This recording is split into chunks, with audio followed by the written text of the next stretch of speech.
डह डह खरारे खाली पादरे खोला मन नहीं धाइंछि भक्त। विश्वास अविश्वास और अंधविश्वासर अंधार गलिरू आध्यात्मिकतार अगणारे छिड़ा होइछि आत्मविश्वास को आयुध करी। भक्तर विश्वास आगरे सते जेमिति हार मानिछि चैत्र मासरे झांझी खरा।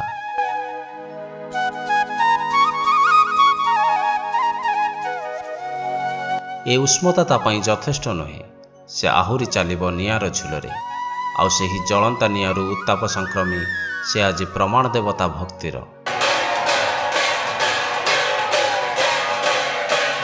घंटा घंटा हुलहुली रे प्रकंपित हेउथिबो समग्र परिवेश। रक्त मंदार माळगुड़ी को धारण करी अर्धचेतन अवस्था से मानवरू मातृशक्ति को रूपांतरित हेउथिबो। काकटपुरर अधिष्ठात्री देवी माँ मंगला केउ आवाहन मान कालरू प्राचीन नदी कूल पूजा पाउछंती माँ।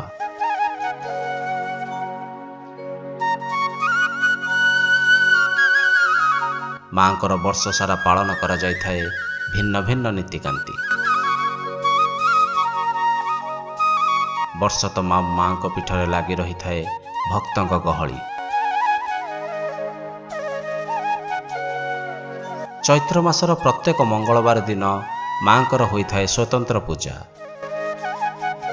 माँकर 5 पाଳି मंगलवार रे रहिछि विशेष पूजा विधि। आविर्भाव सृष्टि कला दिनु से तार 5 पाଳି झामु यात्रा रखुछि। प्रथम पाଳି, द्वितीय पाଳି, तृतीय पाଳି, चतुर्थ पाଳି बाद पंचम पाଳି बैशाख रे पड़े। बैशाख रे 2 दिन हो 8 दिन हो। बैशाख रे धर्म मास, चैत्र मास अंडीरा मास 4 मास चलीगला तार। बैशाख रे झामु यात्रा तार है।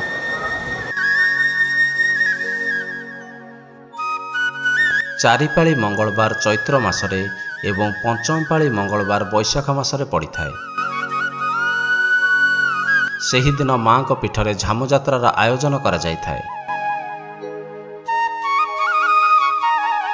मानसिकधारी माने एही यात्रारे निजକୁ सामिल करिथांती। हजार हजार भक्तों समावेश समग्र अंचल भक्तिमय होई उठे। घंट पाटुआ घंट घंटा सांगकू हुलहुलीर शब्दरे प्रकंपित होई उठे माँ को पीठ। तुरी मृदंग एवं हरिबोल ध्वनि सह माँकर झामु यात्रा अनुष्ठित होइथाए। स्वतंत्र मानसिकधारी माने झामु निआरे चली थांती। से माने मास जाक निष्ठार सह माँकर एही स्वतंत्र व्रत पालन करिथांती। सेमानक शरीर रे माँ निजे आविर्भाव होइथांती बोली विश्वास रहिछि। झामु यात्रा पई झामुगाड़ प्रस्तुत होइथाए। झामुगाड़ को पूजा करी सेथिरे सुखिला काठ रखी अग्नि संजोग करा जाए। सेथिरे झुणा पकाई स्वतंत्र भावरे एही निया प्रस्तुत करा जायथाए। परे परे मानसिकधारी माने घंट पाटुआ सहित एही झामुगाड़े चली थांती। एही समय काठर गोड़ बांधी किछि घंट पाटुआ नाची थांती। संपूर्ण भक्तिमय परिवेश रे माँकर झामु यात्रा अनुष्ठित होइथाए।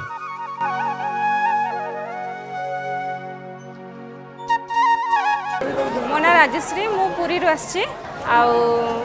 केबे माँ को पाखु आसवा पुणी आउ नेक्स्ट टाइम इच्छा था। एत 5-6 वर्ष तो पर आसिले माँ माँकर माने डोरी न लगला जे तो केस पारे ना। तो से माँ प्रति बहुत विश्वास, बहुत माने भक्ति प्रति। माँ समस्त दुख दूर करूँ, समस्त कष्ट दूर करूँ। बस पाखे मोर गोटे भक्ति जनापे आसती। माँ समस्त जीवजगतर मंगल विधान करिथांती। सेहिथिपई तो से माँ मंगला नाम नामित। राज्य तथा देश विदेश अनेक भक्त माँ को निकट को आसी थांती। निज निजर मनोकामना माँ को जणाई पाई थांती माँ को सानिध्य।